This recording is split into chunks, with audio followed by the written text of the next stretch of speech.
Muy buenas tardes, Inmaculada Cubero. Encantada, Encantado de ya. tenerte aquí en este nuevo experimento. Si han pasado unos cuantos personas por aquí y no se han muerto, por tanto, no te vamos a maltratar, ¿eh? No te vamos a Estupendo. maltratar. Lo de experimentes es un poco meterme en el cerebro de otros para compartir ideas, ¿no? Y yo creo que tu cerebro, nunca mejor dicho, ¿no? Tu cerebro, Sí. hoy vamos a exprimirlo mucho porque tú te mueves en el mundo del cerebro, ¿no? Nos conocimos en su momento en la IOI, con el programa de coaching, nos conocimos hace muchos años y siempre me ha apasionado el mundo tuyo y me da mucho respeto, ¿no? Porque es tan complejo a mi gusto, pero tú Sí. tienes una capacidad tan abrumadora para mí o fantástica de traerlo sencillo, ¿no? Y Gracias. hoy vamos a hablar un poco de eso, del cerebro, pero primero, si te parece, te presentes tú brevemente un poco de quién eres y qué es algo que quieres compartir con los que nos están viendo, ¿vale? Pues muy bien, Jan. Para mí es un auténtico placer haber recibido tu invitación. A mí me encanta este tipo de formato de divulgación, ¿no? de lo que ha sido mi profesión. Y efectivamente estamos muy vinculados y yo en este sentido soy recíproca con respecto de tu mundo. El mundo de la empresa para mí es un mundo apasionante, puesto que nosotros estamos siempre en la universidad más encerraditos, ¿no? Como tú me estabas pidiendo, ya adelanto, yo soy profesora en la universidad, soy catedrática de una disciplina que se llama psicobiología, que es una disciplina poco conocida, pero que, digamos, tiene una pierna en el cerebro y la otra pierna la tiene en la psicología. Digamos que nuestro objetivo genérico a todo aquel que se dedica en la Academia de la Psicobiología es el estudio de la mente, de los procesos psicológicos en relación con el funcionamiento del cerebro. Así es que nos gusta preguntarnos por qué nos comportamos de la manera que lo hacemos e intentamos mirar las relaciones que existen bidireccionales entre el cerebro, el ambiente, para generar nuestro comportamiento, nuestros procesos psicológicos, nuestra identidad, a fin de cuentas. Y en este sentido, pues mi carrera es una carrera de investigación académica, llevo más de 35 años aquí en ello y ha sido una carrera básicamente de investigación muy básica. De hecho, mi desarrollo ha sido con modelos animales, en una especialización de psicofarmacología. Pero vamos, no os asustéis porque no vengo aquí a hacer ningún tipo de declaración de anatomía y de fármacos y de compuestos químicos, sino que todo lo contrario, intento hacer una salida, una divulgación de esa profesión mía, que es el entendimiento del cerebro y de por qué nos comportamos como lo hacemos. Así es que no te voy a decir mucho más que esto, que ese es nuestro objetivo, que me he dedicado a ello durante 30 años, a intentar entender un poquito acerca de por qué nos comportamos como nos comportamos, y ahora pues sí que me gustaría pues meternos y hacer un análisis de esto que a nosotros nos interesa aquí, que es el cerebro social, Muy bien. y siempre que podamos vincularlo con ese maravilloso procedimiento, herramienta de trabajo que tienes tú en empresa. Fantástico, fantástico. De hecho, la herramienta se llama Co-Creation Space para los que no lo saben, y realmente lo que hacemos en empresas es formar grupos para mejorar cada uno individualmente, pero lo hacemos basado en lo grupal, ¿no? De cómo podemos mejorarnos individualmente gracias al conocimiento colectivo y desde ahí poder avanzar rompiendo silos en las organizaciones, que todavía hay muchos silos, y también conectarlo con en estos tiempos actualmente, ¿no? Que lo hemos dicho antes, ¿no? Que estamos en tiempos de muchísimo cambio, cambios muy veloces, y a veces se nos va un poco la cabeza, y yo creo que es muy necesario hoy en día generar espacios seguros donde podemos compartir, pero no desde el café donde nos quejamos, pero más desde, oye, eso es lo que me pasa, y desde ahí generar energías, pensamientos nuevos y sobre todo ganas de seguir adelante en estos tiempos tan difíciles, ¿no? Y antes has dicho, Ima, un poco, has mencionado lo del cerebro social, que yo ya sé un poquito de esto, pero me gustaría que explicaras un poquito, ¿no? ¿Qué es esto, lo del cerebro social? ¿Mm? Bueno, pues vamos a ver si soy capaz de una forma muy resumida hacerme entender. Mira, nosotros funcionamos con un cerebro que evidentemente todo el mundo lo sabe, es la base de nuestro proceso psicológico. Si no tengo cerebro, se acabó el proceso psicológico, con lo cual esto no hay que ser especialista en nada para saber que uno tiene que usar su cerebro para hacer cualquier tipo de procesamiento psicológico. Y en este sentido funcionamos de una forma muy organizada en sistemas especializados para hacer funciones concretas. Digamos que nosotros tenemos un cerebro que está tuneado, que llevamos una evolución, una filogenia que nos ha permitido ir generando especialistas en hacer procesos muy concretos. Y en ese sentido, fíjate qué maravilla de cerebro tenemos, que existen una serie de estructuras, de redes neuronales que están especializadas en lo que vamos a llamar cognición social. De manera que podemos decir que tenemos un cerebro social que cuando él funciona se hace posible esa cognición social que no es ni más ni menos que la capacidad de entendernos y de tener una serie de señales emitidas y una serie de señales comprendidas para que existe un mundo social compartido. Esto es lo que nos hace, de hecho, como especie, una especie social que si nos ponemos a pensar, fíjate, nuestro éxito evolutivo, de hecho, ha dependido del desarrollo y la implementación de ese cerebro social. Porque como especie pocas garantías de éxito evolutivo teníamos, somos pequeñitos, estábamos en una serie de adversidades constantes y sin embargo aquí estamos, matando al resto de las especies nosotros, con lo cual es nuestro cerebro social, nuestra capacidad de generar ese mundo social compartido y de comprendernos y comunicarnos en ese mundo social lo que ha determinado que tengamos cerebro social y que estemos donde estemos. Y en ese sentido, fíjate, yo voy a vincular constantemente tu herramienta de trabajo y el trabajo que tú haces. En ese sentido, desde el primer momento que abrí tu libro dije, pero qué listo es Jan, qué listo es Jan, porque es que si hay algo que yo podría decir es que siempre, si es en grupo, mejor que si es solo. Siempre, vamos a funcionar siempre muchísimo mejor. Entre otras cosas, porque nuestro cerebro está tuneado, está implementado para funcionar en grupo. Y en ese sentido, fijaros, no solamente tenemos unas redes neurales amplias que cuando no funcionan, digamos una lesión, algún tipo de problema vascular, una enfermedad degenerativa del cerebro, dependiendo de dónde ataque, tenemos déficit de procesamiento social, o sea, nos volvemos personas con problemas de interacción social concreta.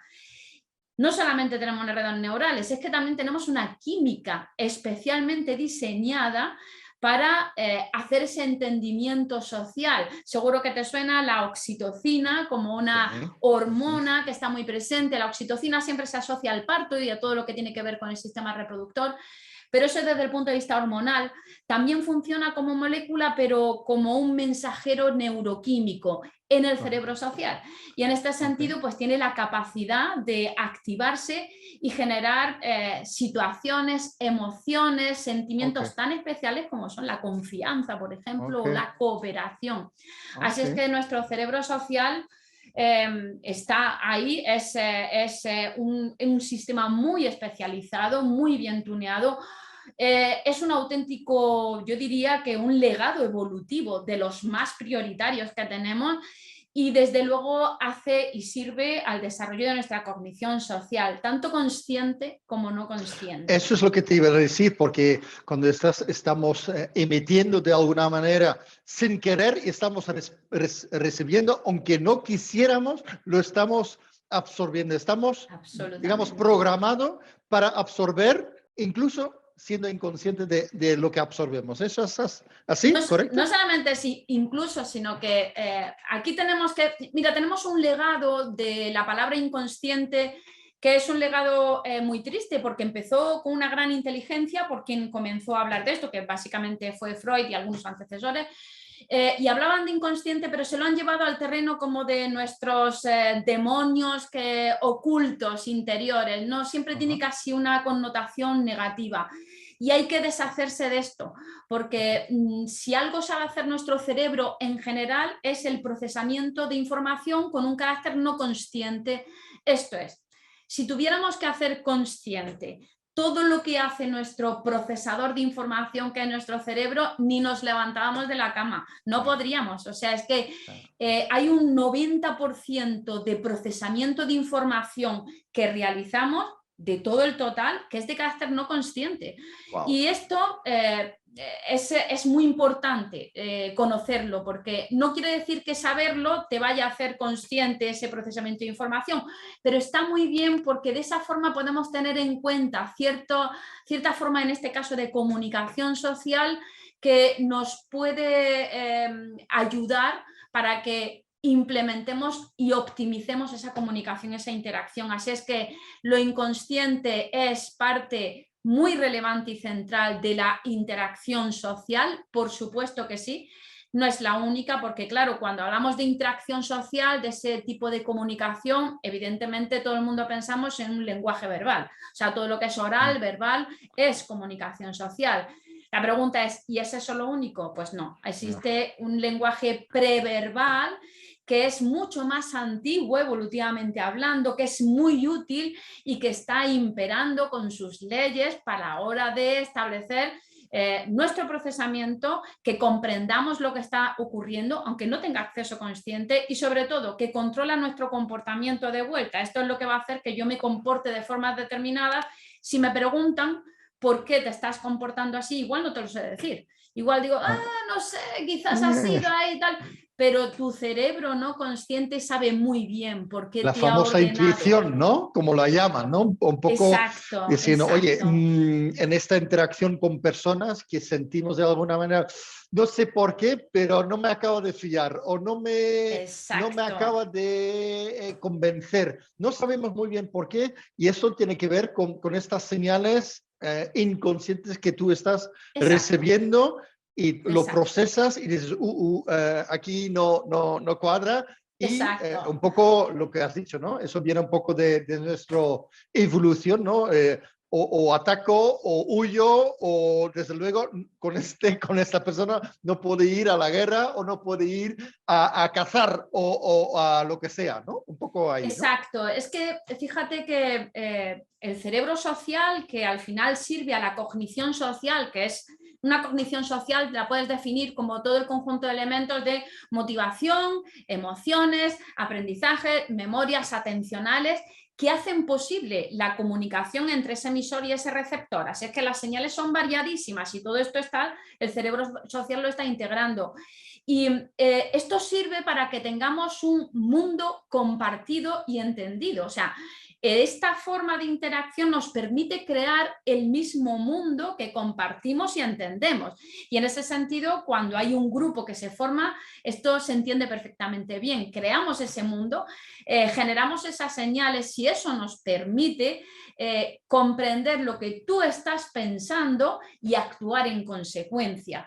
Puedo hacer predicciones sobre lo que tú estás pensando. Fíjate que tenemos mecanismos tan simples como cuando hay algo que, imagínate que yo estoy cerca de ti y miro hacia algún sitio de manera interesada y hago un leve gesto, inmediatamente, si tú ves la trayectoria de mis ojos, tu cerebro social dice, Jan, mira hacia donde está mirando Inmaculada, porque ahí debe de haber algo que es interesante, como mínimo interesante, y podría estar la vida implicada en ello. Así es que tenemos un mecanismo, esto es de carácter no consciente, nadie piensa, fíjate, ha mirado hacia allí, voy a mirar también. No, esto es algo que es automático, no está bajo nuestro control consciente, pero lo hacemos. En ese sentido, fíjate, yo acabo de identificar que tú estás pensando y observando y atendiendo algo de interés simplemente observando la dirección de tu mirada. Esto es un legado evolutivo desde el punto de vista funcional en nuestro cerebro y nos permite hacer esto.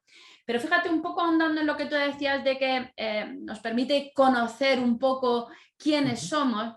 Nuestros estudios en cerebro con técnicas muy sofisticadas de funcionamiento cerebral, básicamente neuroimagen, que no voy a entrar en ellas, pero podemos ver el funcionamiento del cerebro en vivo y en directo, nos dicen que en escasos 100 milisegundos, la décima parte de un segundo, soy capaz de tener una opinión acerca de la fiabilidad de una persona, basándome simplemente en ese momento único. Cuando alguien nuevo entra en 100 milisegundos tengo una opinión formada, que suele ser bastante fidedigna. O sea, somos capaces de identificar con esas señales que son absolutamente no conscientes y que son subliminales, pero puedo identificar esas señales que estás emitiendo y que a mí finalmente me van a generar o no esa confiabilidad y esa, bueno, creo en lo que tú me vas a decir a continuación.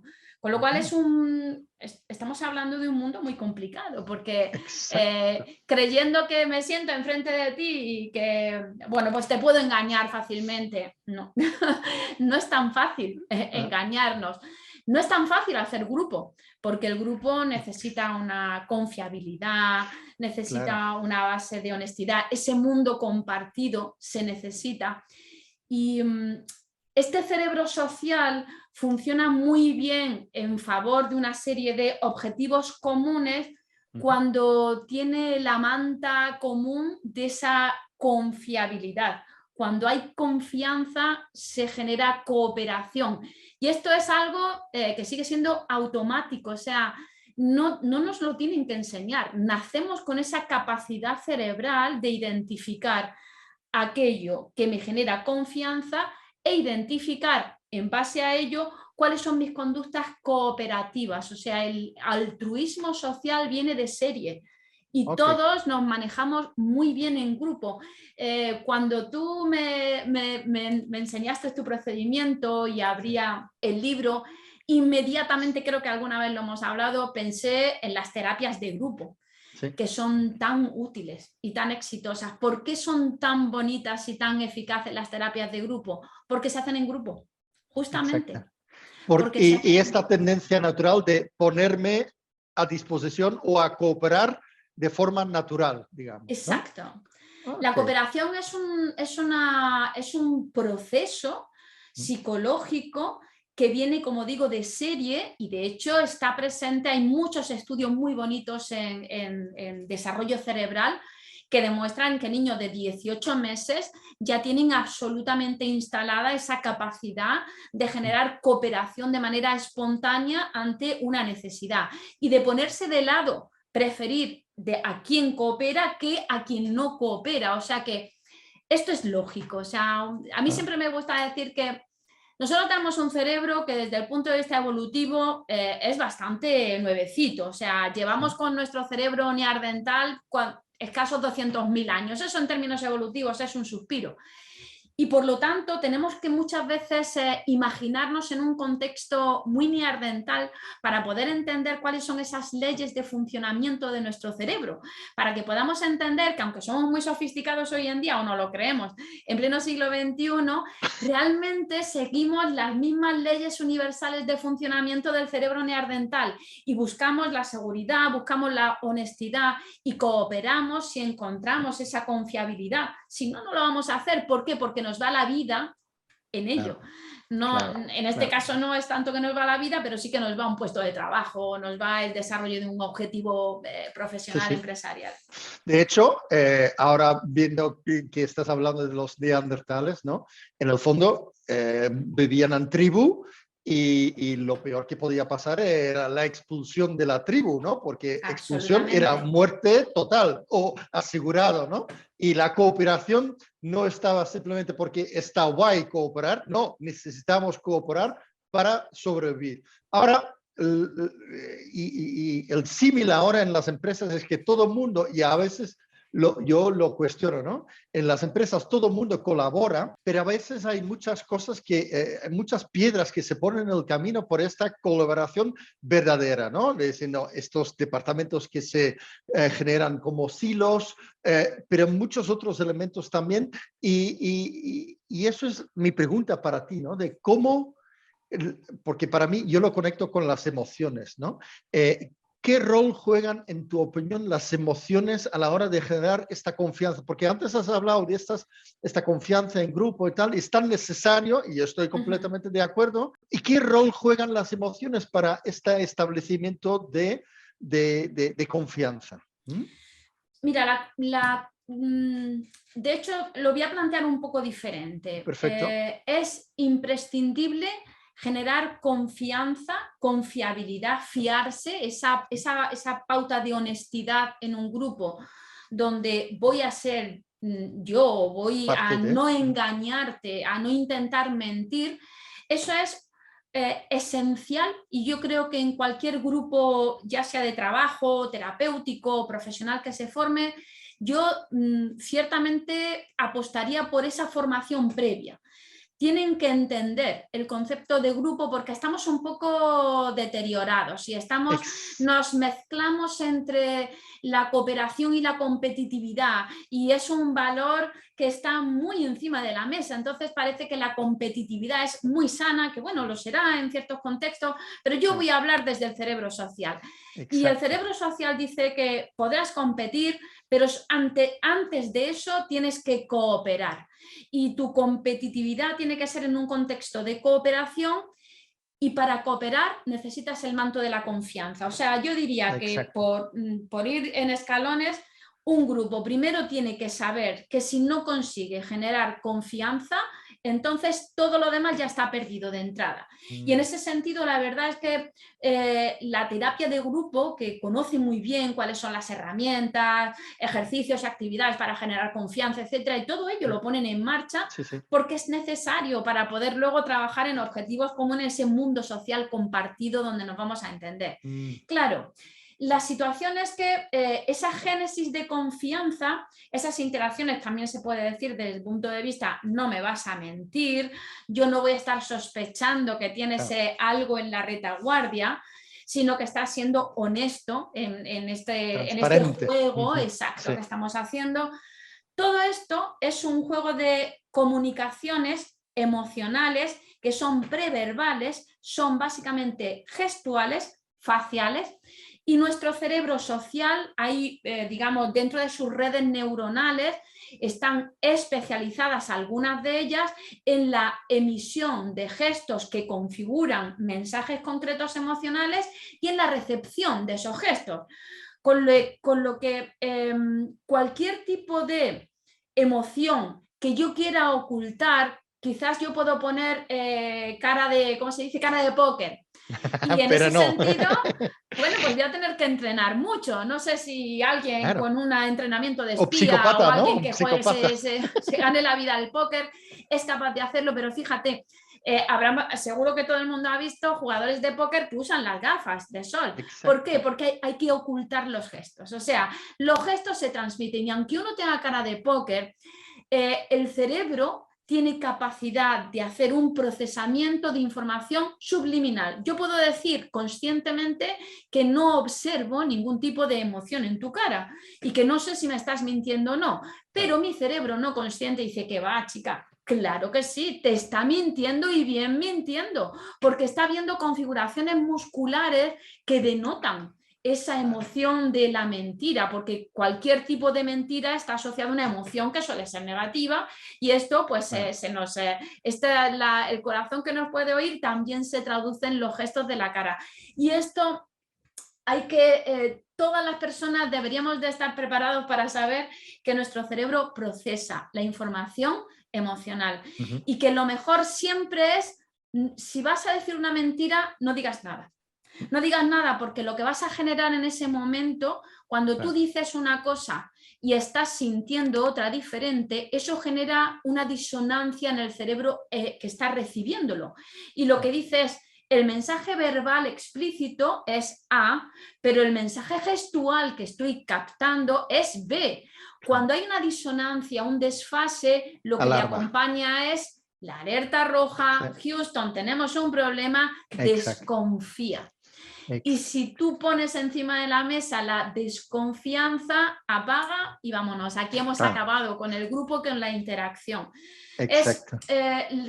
Siempre se dice mucho que la confianza es un bien muy importante a mantener entre las personas que tienen relaciones, y que cuando se rompe la confianza es casi imposible volverla a recuperar, por más que nos esforcemos. ¿Por qué? Lógicamente, porque tenemos un cerebro social neandertal que sabe que le va la vida en ello. Sí, Y como claro. tal actuamos. Entonces, si me has traicionado una vez y no ha pasado nada, la segunda seguro que me estoy jugando mucho más. Con lo cual la alerta roja viene Mm, y ya mi cerebro, aunque tú quieras conscientemente dar una segunda oportunidad y demás, tu cerebro te va a seguir diciendo no, sí, no me fío, no quiero exacto. estar ahí. De ahí la importancia en los grupos, cuando nosotros montamos los grupos Exacto. Co-Creation Space, lo primero que hacemos es generar esta confianza, ¿no? Y parece fácil y hacemos todo para que sea así. Y aunque tú hayas dicho de que venimos predispuesto, también yo creo que hemos aprendido en nuestra educación de poner un poco frenos, máscaras y todo esto, ¿no? Lo que diciendo, oye, o barreras, diciendo, no me van a hacer daño, ¿no? Y en este sentido te doy toda la razón. En nuestros grupos donde venimos a trabajar, no a diciendo, oye, qué guay somos, no, venimos a trabajar lo que realmente te importa, venimos a mostrar nuestra vulnerabilidad. Pero claro, si no hay confianza, ¿cómo me voy a mostrar? Por tanto, esta primera fase de construir confianza para nosotros es primordial. Ahora, si hay buena predisposición, se puede hacer, obviamente, pero tampoco es algo que puedes hacer y pum, es un chip y automáticamente lo tienes, ¿no? Hay que construirlo y no es una vez, hay que seguir construyéndolo sobre la marcha. No sé si estás de acuerdo conmigo. Absolutamente. Esto es la ley de funcionamiento del grupo. Entonces, nos da igual que sea un grupo familiar, un grupo vecinal, un grupo de pintura o un grupo empresarial o un grupo terapéutico. Hay unas leyes de funcionamiento básicas y de gestación de ese grupo que va enriqueciéndose con el tiempo y que van a ser aplicables a cualquiera de ellos porque funcionan según un cerebro social, aplicándole exactamente la misma universalidad normativa. Sí. Y fíjate que esto que te decía yo, que tenemos un cerebro social y actúa y funciona para finalmente poder tener ese mundo compartido donde nos entendemos. Hablo, por ejemplo, de tu procedimiento en el cual tenemos una serie de objetivos. Vamos a intentar hacernos entender, ver distintas perspectivas, etcétera, todo en grupo. Para poder tener esa buena comunicación que fluya entre nosotros, necesitamos algo que hemos visto muy recientemente en neuroimagen, que es algo así como el acoplamiento de los cerebros. Fíjate que esto a mí personalmente me ha parecido algo muy espectacular, porque aunque muchas veces se habla de esa bueno, no quiero decir palabras que no son, pero como de inteligencia colectiva o de pensamiento colectivo o esto de que el grupo es más que los individuos. Sí. Realmente en términos científicos eso hay que avalarlo de alguna manera. Claro. Y haber visto con neuroimagen cerebral como una red cerebral que se llama la red cerebral por defecto, que parece ser que comparte bastante con el cerebro social, se acoplan distintas redes neuronales de distintos cerebros en individuos y eso está correlacionado con su capacidad de mejor entendimiento, me parece algo espectacular, porque quiere decir que nuestro cerebro funciona en base a nuestras propias naturalezas, nuestros Pero estímulos, también, pero nos conectamos. Estas redes que somos tan, que nos gusta dibujar, de cerebros que están conectados, pues señores, es una realidad. Lo hemos visto en neuroimagen cerebral y esa comunicación mejora, ese acoplamiento neuronal mejora. ¿Sabes cuándo? Cuando hay cercanía social. Cuando no existe una cercanía social previa, parece ser que ese acoplamiento es bastante más deficitario. claro, Con no lo se cual, produce, por tanto, volvemos al tema de la confianza, ¿no? claro, nos va a costar más. De manera que si nuestro objetivo es buscar metas comunes en un grupo de trabajo y que nos entendamos ese mundo compartido que vamos a crear, si ese es nuestro objetivo, vamos a intentar abonarlo. Y para abonar ese objetivo tenemos que partir de la creación de esa confianza y esa cercanía social, porque entonces nos acoplamos y de ahí viene una mejor cooperación, viene un mejor entendimiento, tenemos un sistema de simulación y de neuronas espejo que son distintas funcionando correctamente, nos permite ese entendimiento, esa empatía tanto cognitiva como emocional, en fin, se hace posible ni más ni menos los elementos que se van buscando, en este caso en tu herramienta de trabajo. Me encantaría tener otra charla contigo sobre el acoplamiento neuronal, porque me has dejado con la boca abierta, ¿no? Diciendo, oye, porque de alguna manera conecta con otros trabajos que estoy haciendo y igual por ahí encontramos respuestas. Pero bueno, esto nos llevaría ahora demasiado lejos, pero me parece súper importante y súper interesante. Y me gustaría, nos quedan 5 minutitos y me gustaría hablar de una cosa que tú me has estado hablando también muchas veces, si nuestro cerebro es capaz de encontrar nuevas respuestas a los viejos problemas, ¿no? O somos estancos o cómo funcionaría nuestro cerebro, porque claro, vemos que el entorno cambia muy rápidamente y creo que necesitamos dar respuestas. ¿Somos capaces o no somos capaces? No lo sé. Sí, a mí esa me parece siempre una pregunta, un planteamiento que hay que hacer en cualquier tipo de situación donde se pretenda llegar a una respuesta diferente, a una situación con la misma situación, encontrar respuestas alternativas. Porque fíjate, estamos todo el tiempo hablando que nuestro cerebro, cuando funciona, genera nuestro proceso psicológico en el sentido más extenso de la palabra y nuestra conducta. Claro, y entonces uno se puede plantear, si nuestro cerebro genera todo esto, entonces es como que hacemos lo que podemos, estamos ya definidos a priori de cuál va a ser nuestra respuesta. Bueno, pues no. Si hay algo que es una palabra que podría definir cómo está construido nuestro cerebro, es el término plasticidad, es el término de capacidad de cambio. Esto es, nuestro cerebro está pensado, cada una de sus neuronas, que son las que constituyen esa red amplia donde charlan unas con otras, esas neuronas tienen un mecanismo, una función especial que es su capacidad de reconectar con otras neuronas, con otras redes, en función del tipo de estimulación y de señales que están recibiendo. Dicho de otra manera, nuestro funcionamiento cerebral es estímulo dependiente. ¿Qué me das? Yo así me construyo. Si a lo largo de 5 años me das deporte, yo construyo un cerebro motor muy bueno. Si luego paras y a partir de ese momento me das música, tendré un cerebro musical espectacular, muy bueno procesando. Y así sucesivamente, con lo cual nuestro cerebro, muy importante esto, a lo largo de todo el ciclo vital, no solamente cuando somos niños, hasta que nos morimos, conserva la capacidad de cambio. Y eso quiere decir entonces que, aunque hayamos estado mucho tiempo recibiendo una información y seleccionando siempre la misma respuesta, es oportuno y posible el cambio. Nuestro cerebro lo único que necesita es ver qué tipo de estimulaciones alternativas, otros focos atencionales para generar nuevas respuestas que implementen y optimicen ese ambiente externo. Nuestro cerebro está aquí para buscar que el organismo completo se adapte lo mejor posible. Y en ese sentido, su capacidad última y magnífica es la capacidad de la plasticidad cerebral. Esculpimos nuestro cerebro, esto ya lo dijo nuestro Santiago Ramón y Cajal. Somos la génesis de nuestro cerebro, depende de dónde nos expongamos, así acabaremos. Siente usted enfrente de la televisión en cierto tipo de programas y ya sabe el cerebro que le toca. Hagamos cosas como estas y tendremos otro cerebro muchísimo mejor. Correcto. De ahí, y si me permites, con esto termino también, ¿no?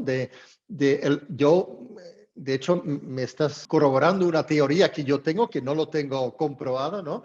¿Por qué funciona Co-Creation Space, donde nos juntamos para ir evolucionando y obteniendo nuevas ideas? Es gracias a los estímulos, nuevas visiones, yo lo llamo la visión 360, que los demás me están dando o me están retando, ¿no? Diciendo, oye, seguro que es así y habías ya mirado así, así, así, así. Pero claro, si siempre estoy hablando conmigo mismo y estoy atascado, pues es normal que no encuentro las respuestas. Pero de repente en nuestros grupos de Co-Creation Space, la gente empieza a retarte y sacarte de tu visión túnel, pues desde ahí están estimulando tu cerebro para hacer nuevas conexiones o no sé cómo sería, pero y encontrar nuevas formas y nuevas respuestas a los viejos Exacto. problemas, ¿no? Y de hecho es muy importante que entendamos que nuestro cerebro aprende en base a nuestra propia experiencia directa con el ambiente experiencial 100%, pero no es la única forma. Nuestro cerebro es exquisito, también es capaz de aprender por lo que decimos que es aprendizaje vicario, observacional. O sea, yo no tengo que pasar por el calvario que tú pasaste con tu empresa porque no necesito aprenderlo en carne propia, como se dice, me basta con que me lo cuentes y entonces mi cerebro lo incorpora y desde ahí voy a generar respuestas distintas. Y en ese sentido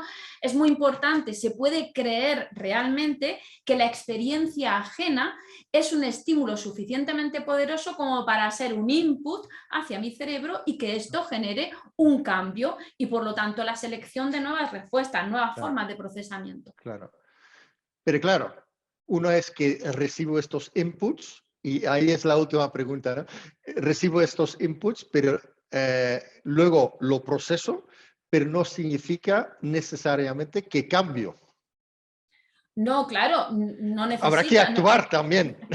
Bueno, a ver, necesitas, yo lo pondría de otra manera. ¿Sí? Cuando realmente esos inputs han entrado, y voy a hablar en un lenguaje más llano, y calan y hacen su labor, ya te atreves. Ahí se produce un cambio. Es una cuestión de esto está conectado con esto y está forzando que siempre que ocurre esto, siempre es esta respuesta.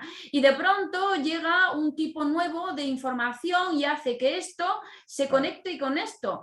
Esa nueva conexión es la nueva respuesta en sí misma. Exacto. Entonces, cuando estoy siendo óptimo en el tipo de estímulos que elijo, nuevos, entonces voy a crear forzosamente una acción nueva. Lo que ocurre es que es verdad que hay ocasiones donde nos paramos y la acción no ocurre. Esto es algo que está muy presente siempre en las terapias psicológicas también de grupo. Se dice que conseguir ese paso hacia la acción es la esencia de la terapia, porque el conocimiento per se no genera la acción. Pero evidentemente esa acción tiene que estar tirada, sigue teniendo que estar tirada por esa estimulación que yo me tengo que encontrar en el ambiente. Al final, yo puedo tener información, pero tengo que conectar con la respuesta correcta. Así es que ese vínculo, ese puente que lanza y hace el trigger, hace una nueva respuesta, ese nuevo insight, que es así como se produce, tiene que ocurrir. El momento ajá, ¿no? El momento ajá, exacto. Oye, Inma, sí, que yo seguiría toda la tarde aquí hablando contigo. Sí, yo también. Pero bueno, habíamos dicho que íbamos a limitarnos a esta media hora, que lo hemos cumplido con creces. Me ha gustado mucho escucharte. Y bueno, igual nos vemos en otro momento, en otra charla y encantado de tenerte aquí y darte las gracias. Ha sido un gran placer. Para mí es siempre un placer conectar con la vida de verdad, fuera de la universidad y ver que todo lo que leo y todo lo que experimento luego tiene una realidad, aplicación, en este caso social, que es, me encanta. Genial. Muchas gracias, Jan, Pues por muchas tu gracias, invitación. Inma.